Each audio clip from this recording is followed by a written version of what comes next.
Eu queria começar dizendo que eu sou capitalista e acredito no lucro. O que é esse lucro? O que eu descobri empreendendo, que o lucro não tem só uma dimensão, só a dimensão econômica. O lucro tem dimensão social, ambiental, de conhecimento. Lucro é excedente de riqueza. E nós estamos acostumados a medir lucro, sobras, como excedente de riqueza econômica. E esquecemos que a gente pode criar excedente de riqueza em outras dimensões. E nesse processo, o que é mais interessante, eu descobri que eu era um capitalista consciente, inconsciente. E o que eu quero hoje compartilhar com vocês, que nós não precisamos ser obrigatoriamente uma cooperativa, mas nós podemos ser capitalistas conscientes, aplicar intencionalmente o que eu vou compartilhar com vocês. Vamos aprender aqui com o nosso apontador. A gente tem uma noção que o capitalismo, quando ele surgiu em oposição, ou o mercantilista, antes era o antigo, antes de ser capitalista, ele era considerado mercantilista. Era a pessoa que tinha coragem de sair da sua zona de conforto, cruzar montanhas, mares e trazer alguma coisa para vender, para trocar. E se aquela troca não fosse aceita na sua comunidade, o que acontecia? Você perdia a sua viagem, perdia o seu investimento. Então tem esse mercantilista que tinha muito sucesso, começou a acumular. E aí chegou uma turma e falou, não, vocês são capitalistas, vocês acumularam muito dinheiro. E eu gosto de contar essa história porque aí surgiu uma turma que nomeou os capitalistas, chegou uma outra turma e falou, nós somos socialistas, cuidamos do social e você gosta só de capital. E o bonito disso, quando surgiu esse nome, essa polarização, surgiu um grupo também que falou, nossa, e se a gente produzir bem como os capitalistas e dividir bem como socialistas? Faríamos um modelo muito melhor. Aí que surge o tal dos cooperativistas. Então essa é a beleza de você nomear as polaridades para identificar o que é bom de cada um e criar um sistema que seja melhor. Porque hoje o capitalismo, da forma que está, ele tem um pouco de aversão de todos. O jovem não gosta mais do capitalismo. Ele não vê o capitalismo, mas não vê outra solução. Ele quer voltar para um outro lado que também não funcionou, que faliu antes do capitalismo. Então, eu preciso acostumar aqui com o meu passador. O que é interessante, nos últimos 200 anos de capitalismo, a gente vê uma evolução dramática do bem-estar humano. Antes de 200 anos, antes de 1800, a gente vivia mais ou menos nesta forma. O que era o mundo nessa época, 200 anos atrás? Era um mundo com menos de 1 bilhão de habitantes, com um PIB per capita de aproximadamente $500, uma expectativa, 95% das pessoas eram pobres, absoluta pobreza, e a expectativa de vida de 30 anos. Com certeza, muita gente aqui tem mais de 30 anos. 200 anos atrás, a gente não estaria mais aqui. Em 200 anos, demos um salto quântico. Saímos de 1 bilhão para mais de 8. O PIB per capita subiu de 500 a mais de 7.500. Hoje está em torno de 12 mil, até mais. A pobreza absoluta caiu de 95 para menos de 15. Mas, claro, 15% de 8 bilhões é maior do que 95% de 1 bilhão. A quantidade absoluta é maior, mas relativa é muito menor. E hoje a gente vive mais de 70 anos. Então, o capitalismo permitiu isso. Só que esse modelo não serve mais da forma que está sendo operado. Por quê? Ele causa uma perda de confiança das instituições. As instituições, grandes empresas, estão perdendo a confiança. Essa é uma medição do Instituto Gallup, todo ano, medindo como as pessoas percebem ou têm ou não têm confiança nas instituições. As empresas só perdem em relação aos políticos. Os políticos são os que menos oferecem confiança para o público. E o mais interessante... pode voltar a slide, por favor? E o mais interessante é que até as entidades religiosas estão carecendo de confiança. Por quê? A proposta de valor também está afetando a expectativa já não é a mesma que antes. Então, o que nós, como instituições, precisamos fazer para recuperar isso? A gente precisa voltar para a essência, trazer o ser humano para o centro. A outra coisa que o Tejon também compartilhou, que dentro das organizações temos um problema dramático. O Instituto Gallup anualmente faz uma pesquisa e demonstra que só 20% das pessoas jogam a favor do negócio, 50% participam, vêm trabalhar e sai entre as 8 e sai às 5 e deixa o dia passar, e 30% efetivamente joga contra. São as pessoas que praticamente estragam a organização, vêm sistematicamente para atrapalhar a nossa vida. Se a gente imaginar um barco com 8 pessoas, o que significa isso? 2 pessoas remando a favor. 2 pessoas remando a favor. 7 passando o remo em cima da água. E 3 remando efetivamente. 6 passando o remo por cima da água. E 2 jogando contra. Se a gente consegue converter 1 ou 2 pessoas, quanto mais a gente ganha para melhorar o bem-estar, avançar a prosperidade. Isso é o comportamento natural. O Tejon já compartilhou isso com a gente, né? Agora, os indivíduos estão procurando um caminho alternativo. O jovem, principalmente, cada vez mais busca trabalho voluntário. Olha que coisa interessante. Estatísticas nos Estados Unidos mostram que o trabalho voluntário tem crescido todo ano, e principalmente entre os jovens. As Nações Unidas mostram que praticamente 1 bilhão de pessoas já faz trabalho voluntário. O que é isso? É buscar um sentimento que falta, que as empresas, que o trabalho não está entregando. É buscar alguma coisa de sentido para aquilo que a gente faz. Antigamente a gente sobrevivia, a gente trabalhava para sobreviver. Hoje o mundo é mais abundante. Então a gente tem um problema global de falta de confiança das empresas, a gente tem um problema institucional onde os colaboradores, as pessoas que trabalham com a gente não se engajam, e a gente tem um problema do indivíduo de procurar sentido naquilo que ele está fazendo. Imagina que desde a época onde o ser humano vivia em cavernas, onde a gente tinha muito trabalho só para se manter vivo, a gente se juntava em grupos com a causa de sobreviver. A gente seguia um líder que podia oferecer proteção para a gente. A gente reconhecia que todo mundo dentro daquela tribo era fundamental para sobreviver, é reconhecer interdependência. E a gente criou uma cultura nessa época de compartilhar e colaborar. Nossa, a essência do cooperativismo, a gente faz isso na natureza do ser humano. Aí chegou a Revolução Industrial, aconteceu uma coisa muito interessante. A gente aprendeu a maximizar os recursos, inclusive maximizar os recursos humanos. A gente transformou tudo em recurso. E como é que eu utilizo o máximo de cada recurso? Da madeira, do ferro, do aço, né? E do ser humano. Então a gente pode ser qualquer coisa na vida, desde que a gente escolha uma coisa dentro da lista de formações universitárias. E a gente transforma um indivíduo cheio de talento em um recurso específico. O que a Revolução Industrial também trouxe foi uma abordagem muito diferente. A gente sair do mundo da colaboração para o mundo da competição. A gente saiu de um mundo do compartilhamento para um mundo de acumulação. Acumulação irreal, a ponto de um grupo chamar o outro de vocês são capitalistas e nós somos socialistas. Vamos lá. Estamos parando de passar a isso. Então, este mundo da competição foi estabelecido a partir da Revolução Industrial, a partir do momento que a gente deixou de olhar para o indivíduo e olhar para os processos, para a maximização. Isso, aí no século passado, foi ainda mais fortalecido com Milton Friedman, dizendo que o único propósito das empresas é gerar lucro para os acionistas.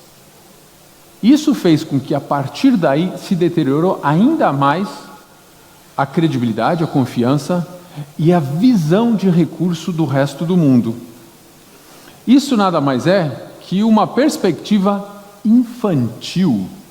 Não sei se alguém conhece o jogo Banco Imobiliário no Brasil, aqui é Monopoly, né? O objetivo desse jogo é acumular a maior fortuna, sendo o único jogador a não ir à falência. Então a gente está ensinando a criança a competir e falir o outro. E aí a gente volta para o mundo dos negócios e a gente percebe que as organizações estão falindo o outro, levando a uma quebra. Quando uma empresa grande paga um fornecedor pequeno em 90 dias, em 180 dias, é uma quebra financeira, porque aquele pequeno não alcança o mesmo nível de financiamento, de taxa de juros, como uma empresa grande. Quando a empresa não conversa com o colaborador, não fala o que está acontecendo, a gente leva o indivíduo a uma quebra emocional. Quando chega no momento do Black Friday, estamos chegando, né? Aqui não tem Black Friday também? É, mais ou menos, graças a Deus. Porque o Black Friday são as empresas desovando produtos que não têm mais valor para elas e fazendo com que nós compremos coisas que não precisamos. No último Black Friday eu comprei 5 camisas pelo preço de uma. Eu botei no meu armário, agora eu tenho 27 camisas. Falência moral.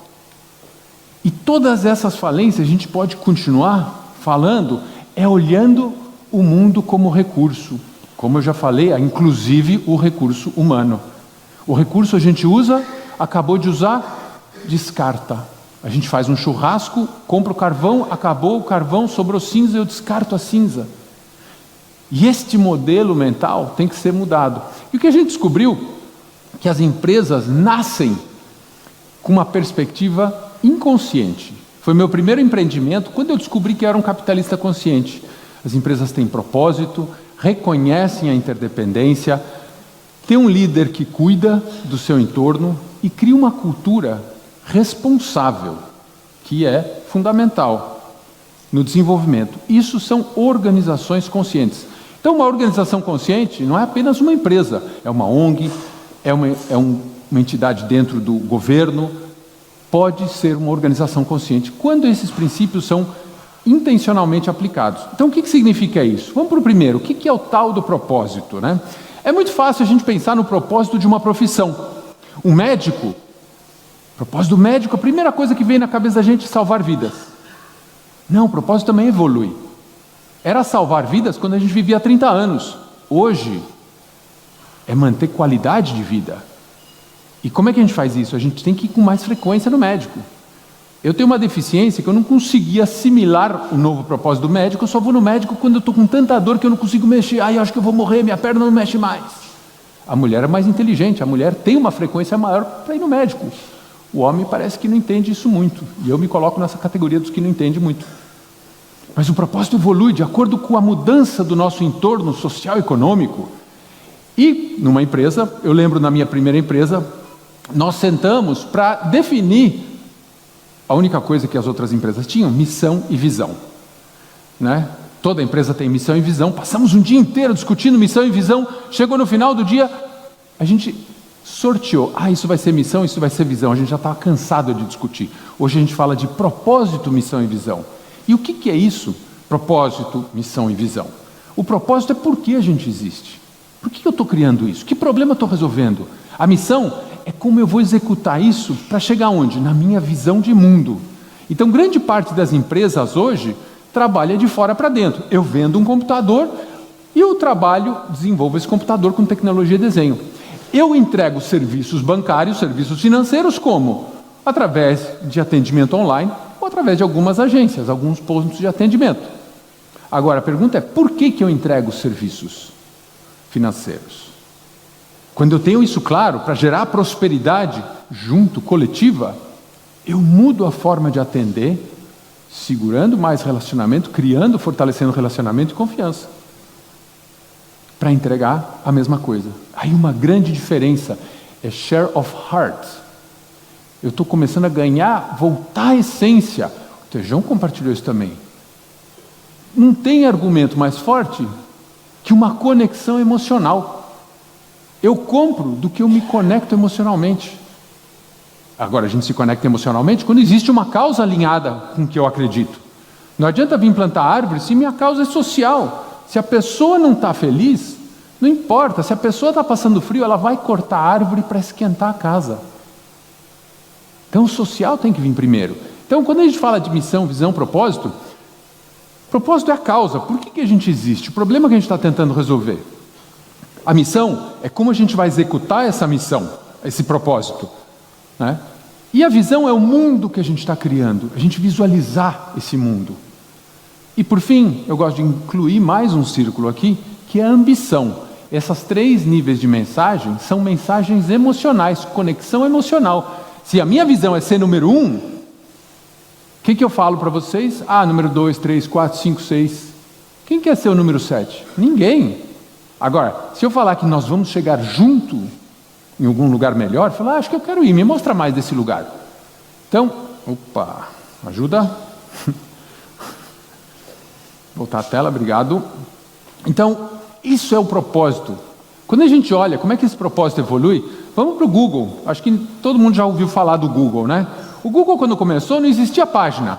Eles começaram com um aplicativo, um robozinho, para organizar a informação do mundo digital. Tentaram vender o serviço, não conseguiram. Vamos melhorar. Vamos organizar a informação do mundo. Aí surgiu a página do Google e fazer essa informação útil. Então tem que disponibilizar para o mundo. Fazer universalmente acessível. Surgiu a página do Google. Depois, o que mais que a gente faz? Vamos fazer ela útil. Para quê? Para ajudar um carro autônomo a andar sozinho. O que significa isso, um carro autônomo? Nós todos, quando entramos numa página da internet, aparece um reCAPTCHA. O que é uma ponte? Você clica nas imagens. Nosso olho está ajudando a indexar a informação para que daqui a pouco um carro ande sozinho e saiba, isso é uma ponte, isso é uma bicicleta, isso é um pedestre, isso é uma moto, isso é uma bicicleta. Então, tudo que o Google faz está indo nessa direção. Eles têm uma razão de existir. E essa evolução é mais rápida porque é uma empresa de tecnologia, que o contexto muda mais rápido. Então essa ideia de propósito, a nossa causa, por que a gente existe? Quando a gente tem isso claro, a gente avança mais rápido. O segundo princípio é liderança. Lembra da liderança? Antigamente, no século passado, era assim: comando e controle, incentivo ou punição. Ou você alcança ou eu te pego, né? Então, o que a gente percebe? Que este modelo de liderança acabou. Liderança é a única coisa que muda uma empresa. Baixo desempenho, conflito e fricção é automático. Quando a gente se reúne sem ordem, é isso que tem. O líder faz as coisas andarem de uma maneira organizada, com alto desempenho. Então, o líder não é mais o da frente do comando e controle. O líder está no meio, fazendo o quê? Inspirando para atrair as pessoas e educando para as pessoas continuarem a seguir. O líder tem um papel extraordinário hoje de ambidestria. O que significa isso? Eu tenho que escrever com as 2 mãos? Ambidestria significa entender como a gente lida com as polaridades. As polaridades são cada vez mais evidentes e mais presentes. Então a gente tem que entender, da perspectiva da polaridade, que a gente tem que ser competitivo e cooperativo. A cooperativa é cooperativa para dentro e compete para fora. Ela está jogando nesse ambiente. E o concorrente nosso não é mais nosso vizinho, quem produz vinho aqui do lado da minha produtora de vinho, ou quem produz alguma coisa aqui do lado. O concorrente está cada vez mais longe. Então isso é a ambidestria do líder. É a gente conhecer que a gente precisa ser eficiente, mas se eu dito a regra, as pessoas esperam a ordem da próxima atividade, com participação. Nossa, parece uma cooperativa, né? Olha quanta coisa interessante. A gente precisa aprender que cada um é diferente, mas sem perder foco do coletivo. A gente precisa saber olhar o resultado financeiro, que é o resultado de curto prazo, que faz a gente sobreviver, sem perder a perspectiva da criação de valor, que é o resultado financeiro do futuro. Isso é entender que a gente precisa ser egocêntrico e ecocêntrico ao mesmo tempo. Ter o momento certo para a gente olhar para dentro. No avião fala, primeiro põe a máscara em você, depois ajuda alguém. Isso é ambidestria. Essa é o grande desafio da liderança hoje. Esse é o nosso desafio dentro do cooperativismo, dentro de qualquer empresa. Eu tenho que entender os dois lados, as duas forças. Porque se eu ficar só de um lado, eu perco 50% do meu potencial. E perco todo aquele monte de gente que está desengajada ou ativamente desengajada. O terceiro princípio é a interdependência. Nós, seres humanos, quando nascemos extremamente dependentes. Se alguém não tira a gente, levanta, dá comida, a gente não sobrevive. Outros animais têm mais força.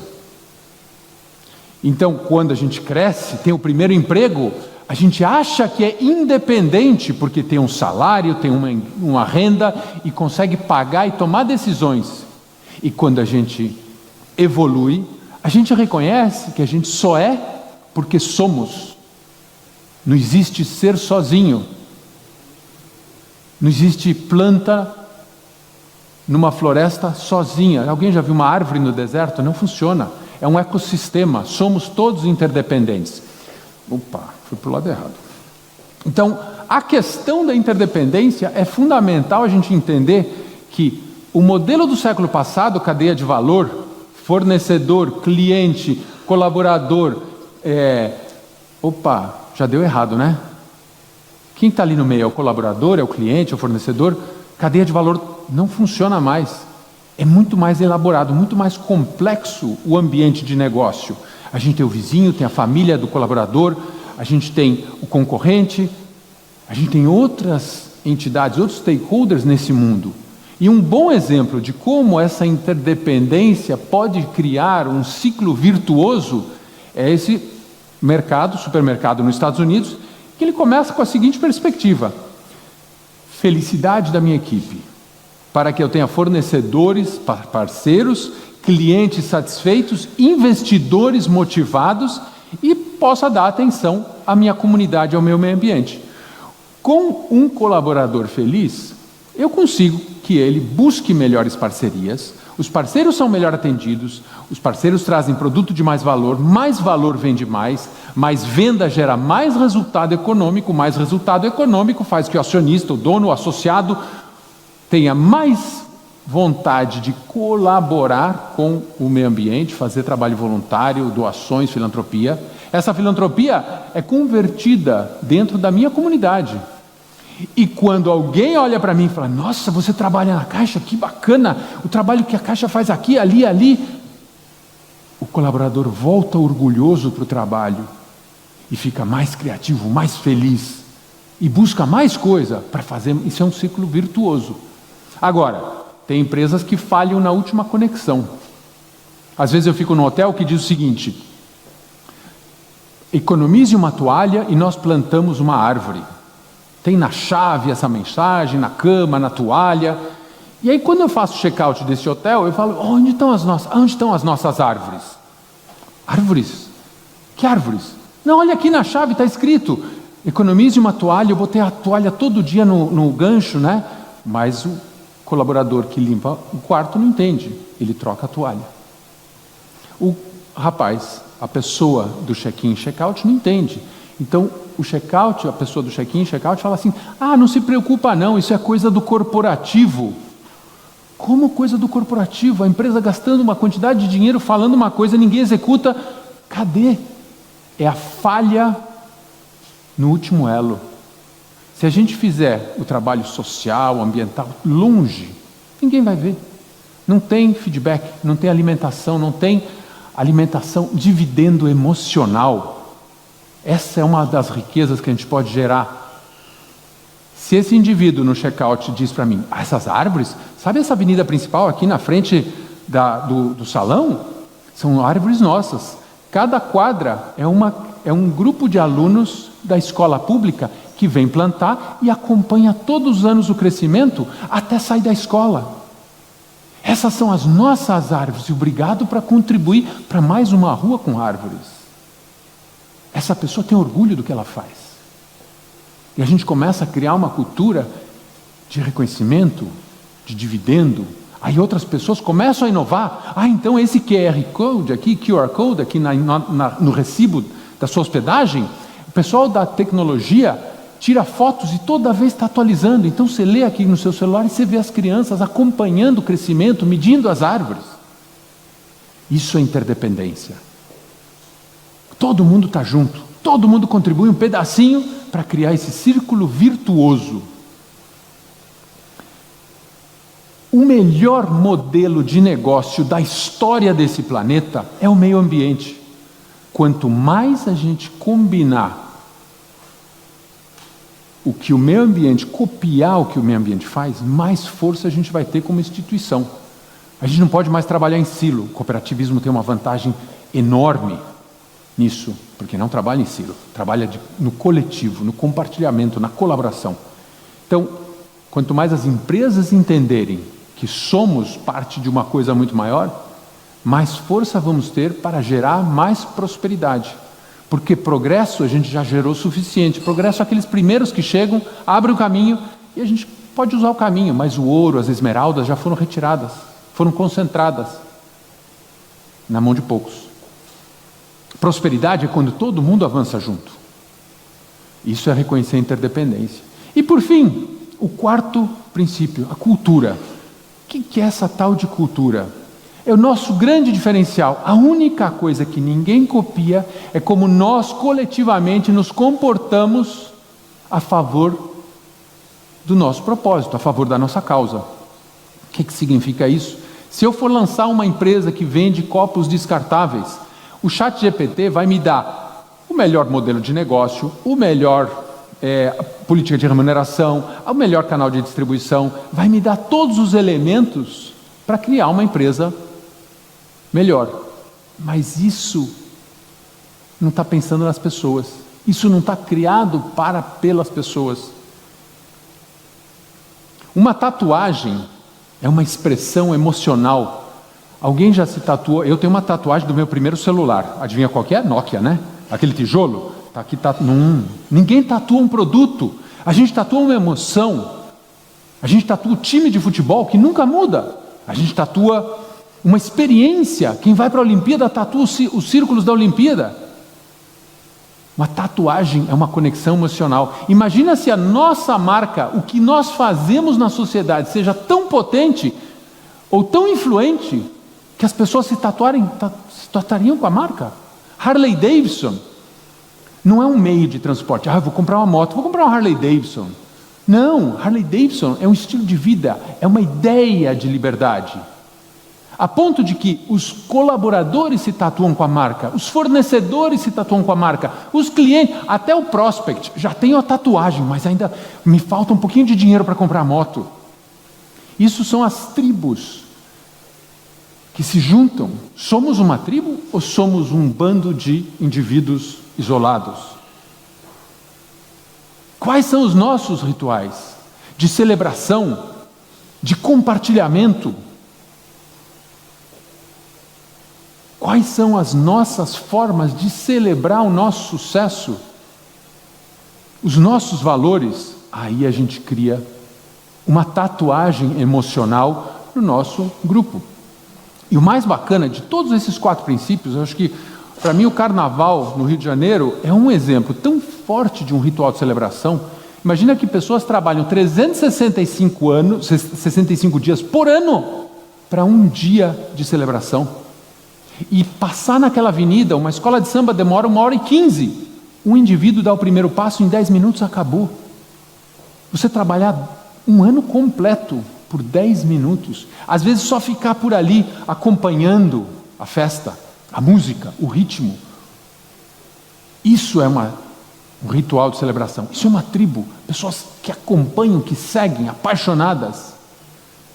O que precisamos fazer para que nossas organizações tenham essa força? É viver esses 4 princípios de forma intencional. Tá certo? Vamos lá para a próxima. Então, entendendo que estes princípios são princípios que estão dentro do cooperativismo. O cooperativismo nasce com uma causa, uma brecha, uma falta de alguma coisa, e a gente se junta, aquela é a nossa causa. Existe uma liderança que fala, eu vou fazer isso acontecer, eu vou trazer essa turma, vou cuidar. A gente reconhece que todo mundo precisa ganhar. A gente não está concentrando o resultado, a gente está distribuindo com todos que participam. E a gente cria uma cultura. E esse círculo virtuoso só se fortalece quando nós criamos nossos rituais de celebração. Esse é um ritual. Celebramos quem aqui antes? Estamos celebrando a nossa prosperidade. E quanto mais a gente faz isso, mais força a gente dá para a nossa intenção. O nosso propósito fica mais forte, nós crescemos juntos, a gente reconhece a liderança dessa transformação e a gente vai avançando. Uma coisa muito interessante neste modelo é que isso começou a ser pesquisado sem querer. E a gente percebe que as empresas que praticam isso intencionalmente têm valores como compaixão, amor, afeto, alma elevada, alegria, autenticidade. Fala, nossa, isso parece coisa de família. Mas essas organizações que praticam isso surgiram de uma pesquisa de eficiência do marketing. E depois a gente percebeu, falou, nossa, é mais importante que a eficiência da comunicação do marketing é entender por que as empresas fazem marketing. Para manter alta reputação, tentar se segurar mais alto, manter share of mind. E algumas empresas com alto share of mind, elas tinham resultados ou investiam muito pouco em marketing. Então a gente descobriu 60 empresas, 30 investiam muito em marketing, para todo mundo lembrar, e 30 não investiam quase nada em marketing, perto de zero.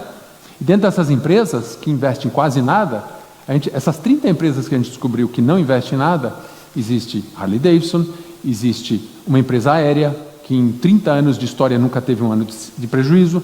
Mas o mais importante dessa história, dessas marcas, é que elas aplicavam intencionalmente esses 4 princípios. Ajuda? Obrigado. E a gente começou a olhar o desempenho financeiro delas. Por quê? A gente não quer ser só abraçador de árvore. Ai, que legal, todo mundo feliz, share of heart, share of mind, né? Compartilhando, as pessoas pensam na gente. E a gente olhou o desempenho financeiro em 13 anos, já tem dados para 20 anos. A Bolsa de Valores dos Estados Unidos é uma boa referência de desempenho financeiro. E a gente percebeu que nesse período de 15 anos, ajuda, nesse período de 15 anos, a Bolsa de Valores rendeu 150%. Aí, Jim Collins, que escreveu um livro, Good to Great, 13 empresas, falou, eu descobri a fórmula secreta para resultado rápido no curto prazo. Em 3 anos dá um bom desempenho, está lá. E no longo prazo, está acima da média, 250% em 15 anos. Mas as empresas que nós chamamos de empresas humanizadas, onde o indivíduo é o centro, tem um desempenho financeiro muito mais alto. E a gente tem as empresas humanizadas do mundo e as empresas humanizadas nos Estados Unidos. Nossa, dos Estados Unidos cresceram, tem mais desempenho financeiro. Por quê? Nos Estados Unidos, o capitalismo é muito mais selvagem. Então, quando alguém começa a fazer alguma coisa melhor, se destaca muito mais da média. Na Europa, no Japão, na Índia, onde as outras empresas também estão fazendo isso, o desempenho não é tão grande. Mas é bem grande, né? Isso que é interessante. Então, o que acontece nessa variação? 10 vezes. O número mais baixo, a Bolsa de Valores, para o número mais alto. É 10 vezes maior a diferença. Agora, tem um momento muito crucial nessa história. 2008. Foi Copa 2008, eu não lembro bem, Olimpíada, eleição. Não, foi crise mesmo, né? O que essas empresas fazem de diferente é criar valor não financeiro além do valor financeiro. É investir no longo prazo. É criar valor social, ambiental, de conhecimento, tecnológico, valor emocional. E aí, quando vem uma crise, o consumidor, quando pode, ele compra primeiro de você. O fornecedor, quando tem ideia, traz primeiro para você. A comunidade, quando tem que sair em defesa de alguém, vai defender primeiro você. É esse momento que a gente transforma o valor não financeiro em valor financeiro. E o destaque econômico cresce muito mais rápido.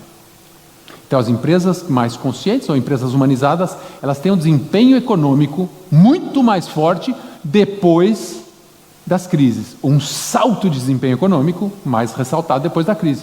Então, esse caminho que a gente está mostrando é um caminho igual do cooperativismo. O cooperativismo tem um propósito, o cooperativismo reconhece interdependência, o cooperativismo tem uma liderança forte.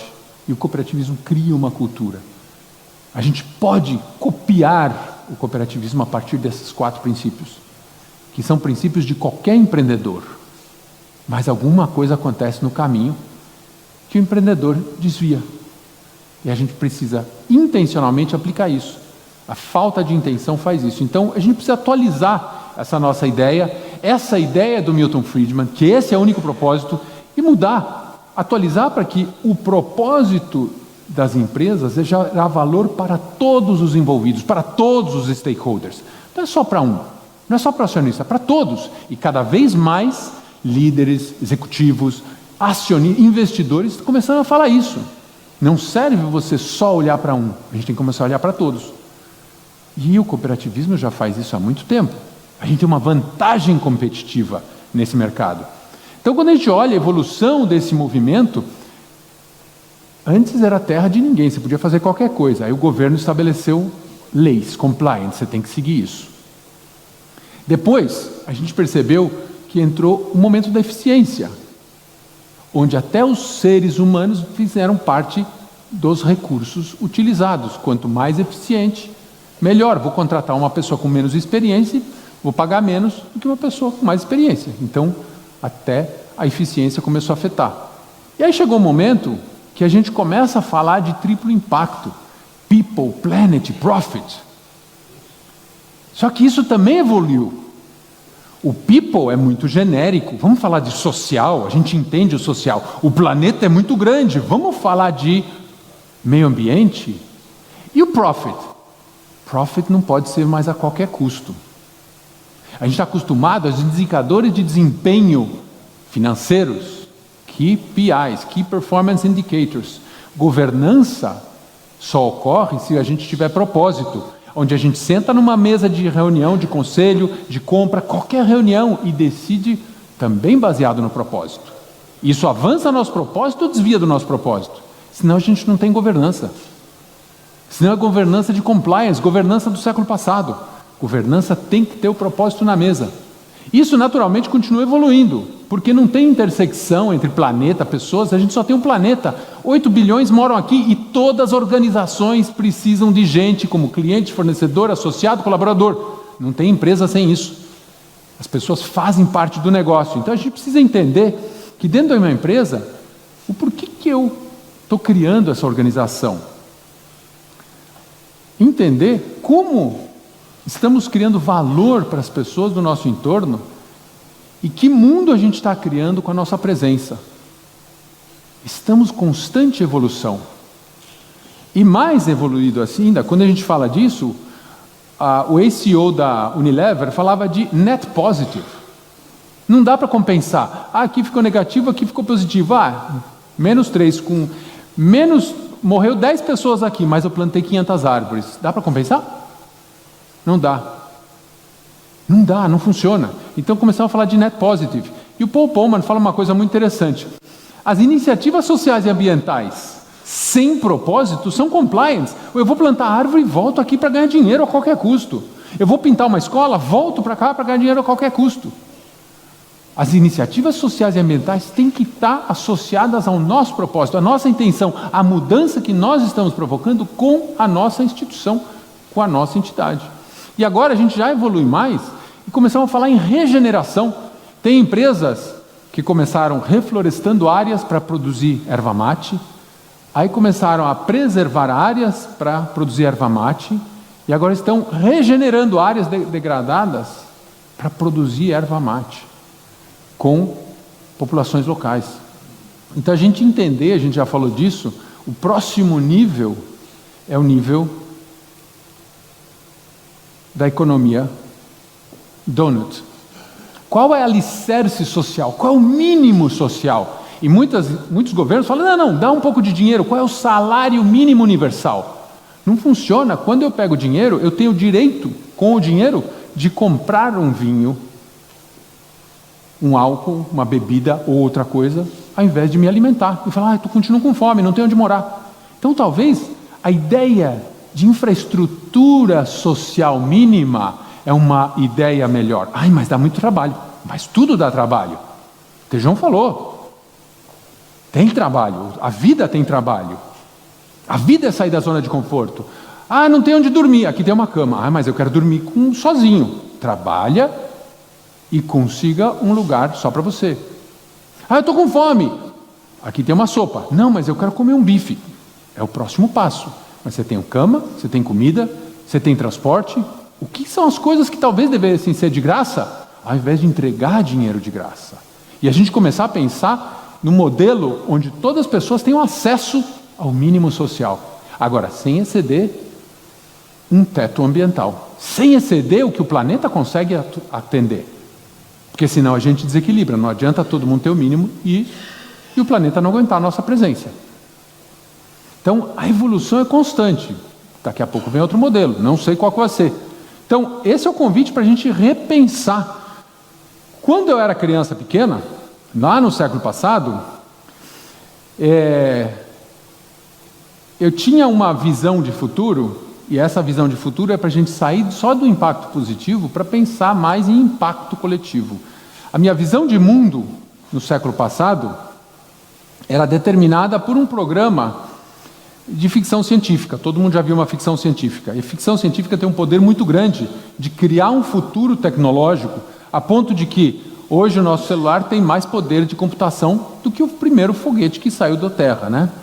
Mas essa era a minha ficção científica, quando era criança pequena. E algumas pessoas vão lembrar disso, né? Não é todo mundo que tem a minha idade, mas teletrabalho. Alguém lembra de teletrabalho? Ah, aconteceu agora há pouco, né? Em 2020, por causa da pandemia. Telemedicina, porque a gente não podia circular. FaceTime, fazer conversas.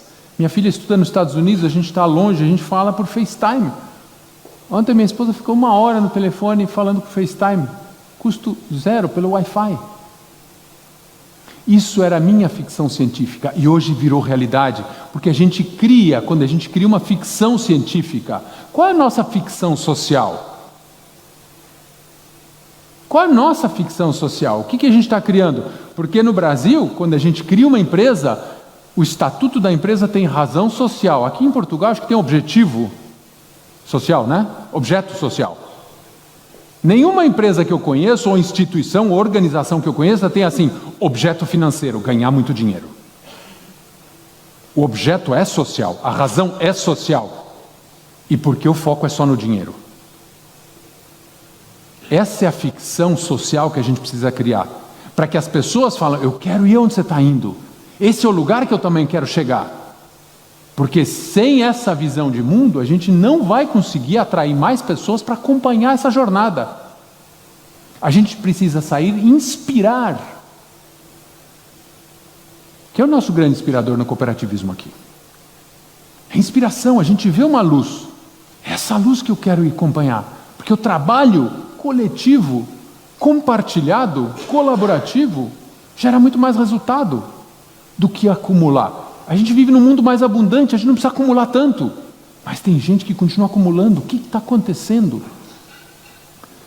Então, quando a gente fala propósito, interdependência, liderança e cultura, esses são princípios que naturalmente ocorrem no cooperativismo.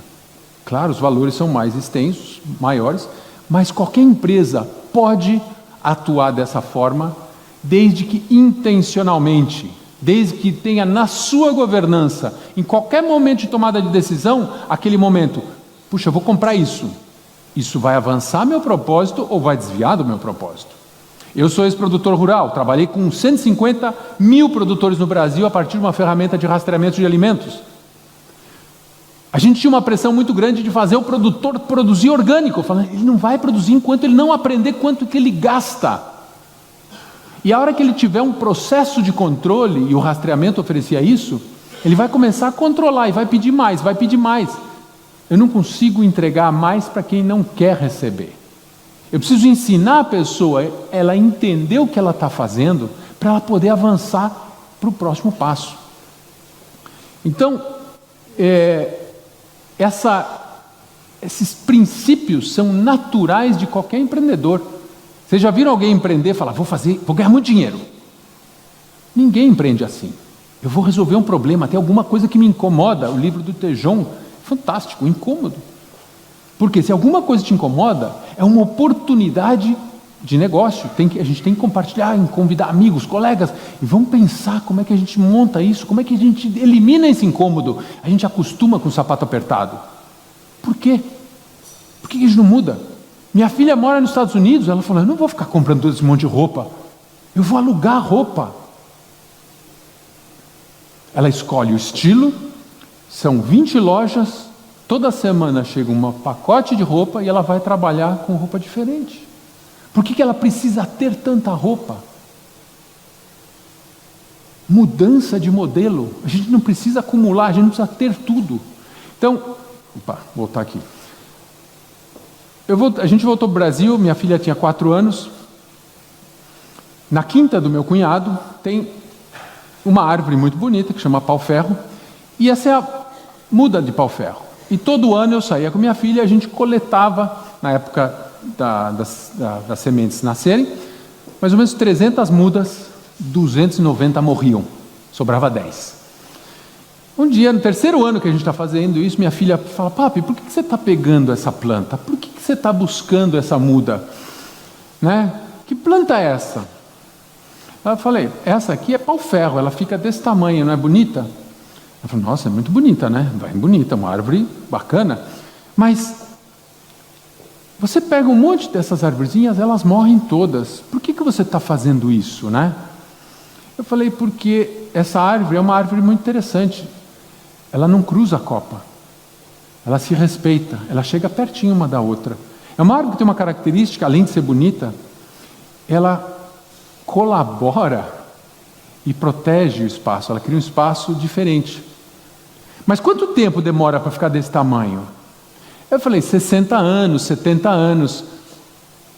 50 mais 70, matemática básica, né? 120. Por que você está fazendo isso, né? Fala sério.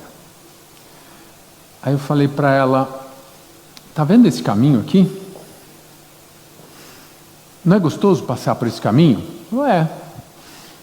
É o melhor caminho do nosso passeio, porque quando a gente sai tem essa sombra gostosa, e quando a gente está voltando nessa sombra gostosa, a gente está indo para a hora de comer um doce, um suco, a hora que está voltando para a sede da quinta. Eu falei, então, tá vendo lá atrás, que tem sol, tem árvore só de um lado? Eu quero plantar o outro lado, porque alguém plantou essas árvores para fazer sombra no nosso caminho. E eu quero estender a sombra no caminho daqueles que nos seguem. Hoje nós andamos na sombra do caminho que alguém semeou. E o que nós estamos fazendo para aqueles que nos seguem? O que nós estamos plantando para aqueles que vêm depois da gente? Porque se hoje a gente está colhendo alguma coisa boa, é porque alguém começou a semear isso. Se não está bom, está na hora da gente começar a plantar outra coisa. Se não está feliz com a política, elegeram A, B ou C, o que a gente está fazendo hoje para que a próxima escolha seja melhor? Então, o nosso papel hoje é semear o futuro para aqueles que nos seguem. E muitas vezes a gente não vai nem estar aqui. Mas esse é o convite que eu faço para cada um de vocês aqui, porque o capitalismo pode ser mais consciente. Mas ele só vai ser mais consciente se a gente imitar o cooperativismo com aqueles 4 fundamentos. Muito obrigado.